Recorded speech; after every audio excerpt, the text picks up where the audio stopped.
Buenas, nuestro grupo está conformado por John Montero, Joner Ruiz, Andrea Mestre y mi persona Rosa Valentina Ramírez, y les hablaremos sobre la hipermnesia y la paramnesia. La hipermnesia es un trastorno cuantitativo de la memoria que se caracteriza por un exagerado incremento en la capacidad para retener material o evocar recuerdos. Normalmente en las hipernesias no existe un aumento real de la capacidad mnésica, sino una mayor facilidad en el proceso de evocación de los hechos. Se pueden distinguir 6 modalidades de hipermnesia. Entre estas se encuentran la ideativa, la afectiva, la temporal, las globales, las selectivas y confabulatorias. La hipermnesia ideativa son trastornos obsesivos y estas consisten en repetidas aparición de frases, músicas, palabras de las que es difícil desprenderse hasta las propias ideas obsesivas.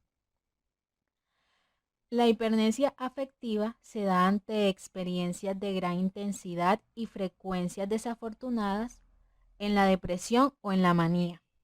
La hipermnesia temporal casi siempre van ligados a experiencias traumáticas en los que el paciente no puede evitar volver a vivir el suceso con todos los detalles, incluidos los aromas, los colores, los climas o sabores.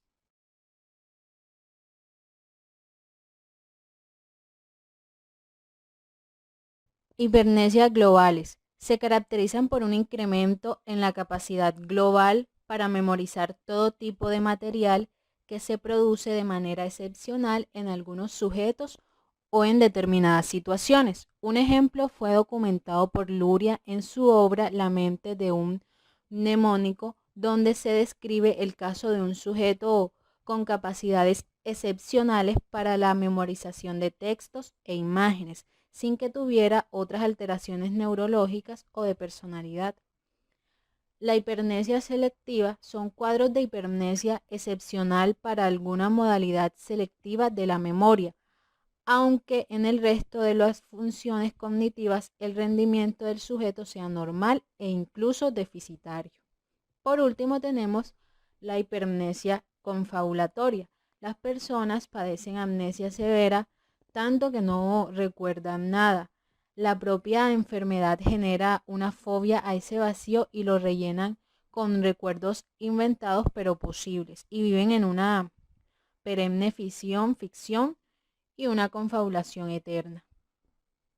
Como ya sabemos, las personas que padecen hipermnesia, también llamada hipertimesia, tienen una capacidad de recuerdo y evocación muy superiores a la media, siendo capaces de recordar con gran precisión y detalle una cantidad de material. Esta capacidad les permite codificar, almacenar y recuperar con gran rapidez nuevos contenidos y emplearlos en los momentos en que son necesarios. Diferencias a nivel neuroanatómico. Se ha detectado que en estas personas las partes frontales y temporales del encéfalo presentan una conexión más fuerte, con una densidad más elevada de la sustancia blanca que en la mayoría de la población.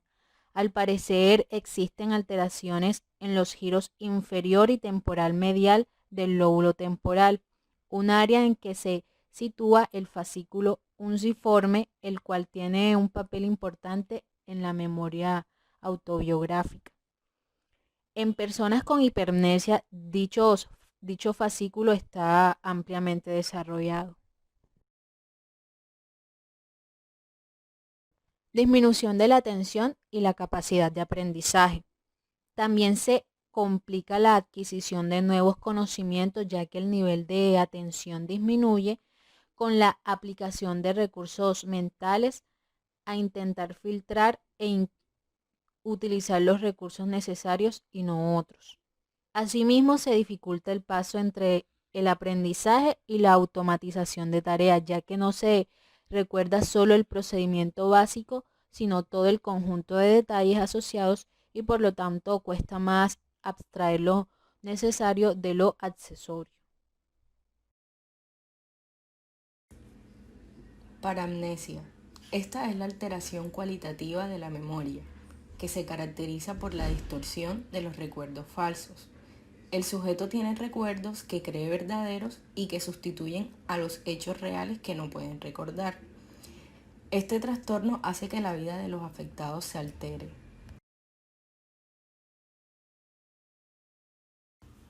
Ahora tenemos las modalidades de paramnesia. Paramnesia del recuerdo. Esta es una alteración de la memoria que se caracteriza por la distorsión en los acontecimientos del pasado. Se clasifica en tres. La primera es la confabulación, que consiste en la mezcla de recuerdos falsos y verdaderos.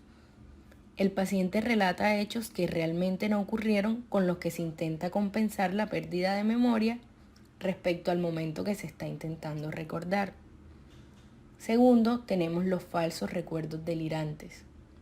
El paciente manifiesta falsos recuerdos de contenido delirante, siendo esta una característica de algunos cuadros esquizofrénicos. Y por último, tenemos la pseudología fantástica. Esta se trata de relatos imaginarios sobre experiencias personales que supuestamente le han acontecido al sujeto.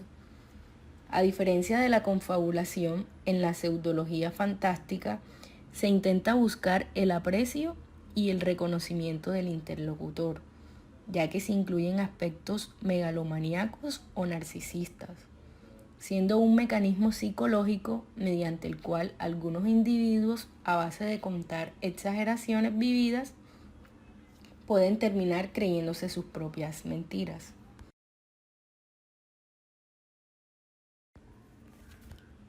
Paramnesia del reconocimiento. Es un trastorno de la memoria que se caracteriza por la existencia de las alteraciones en el reconocimiento, distorsionando la vivencia de los hechos. Se incluyen aquí las siguientes modalidades. Falso reconocimiento. La identificación errónea que hace el paciente de una persona como si resultara conocida cuando en realidad es la primera vez que la ve. Es un fenómeno típico en demencia y cuadros confusionales. Paramnesias de reduplicación. Son formas de amnesia que consisten en la creencia de que el sujeto se encuentra en dos lugares diferentes al mismo tiempo. El paciente, generalmente esquizofrénico, no reconoce a sus amigos o a sus familiares, pensando que estos actúan como dobles y que suplantan a estas personas. Déjà vu y déjà vu. Consiste en la sensación casi onírica de que las experiencias y sensaciones que se están viviendo en el presente ya se han vivido en otro momento del pasado.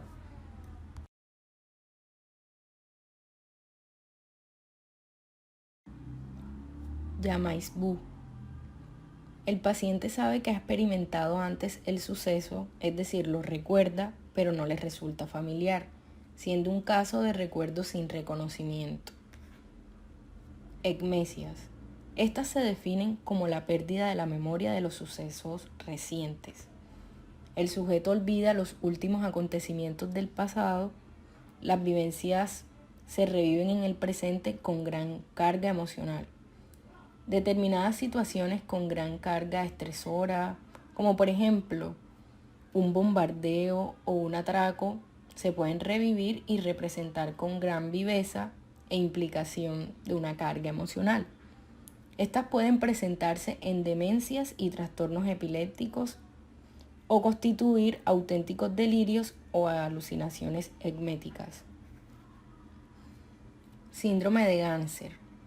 Este síndrome fue descrito por Ganser en 1898. Es un trastorno disociativo que se caracteriza por amnesia psicógena acompañada de otros síntomas como pararrespuestas, trastornos de conciencia, ansiedad y posibles pseudoalucinaciones. Las pararrespuestas son respuestas erróneas, muy próximas a la realidad que emite el sujeto en un modo deliberado.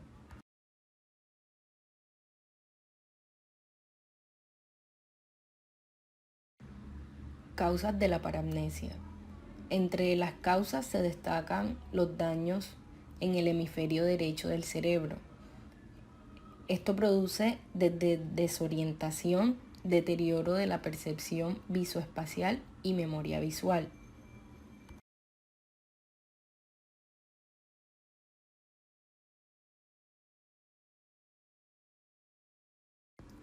Síntomas de la parapnesia.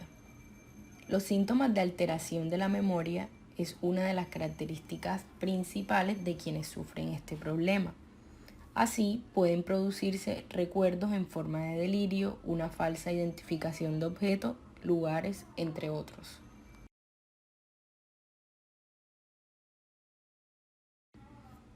¿Puede tratarse la parapnesia? Como vemos, se trata de una afección muy complicada que merece ser tratada por médicos y psiquiatras, pero que no determina un tratamiento para las alucinaciones.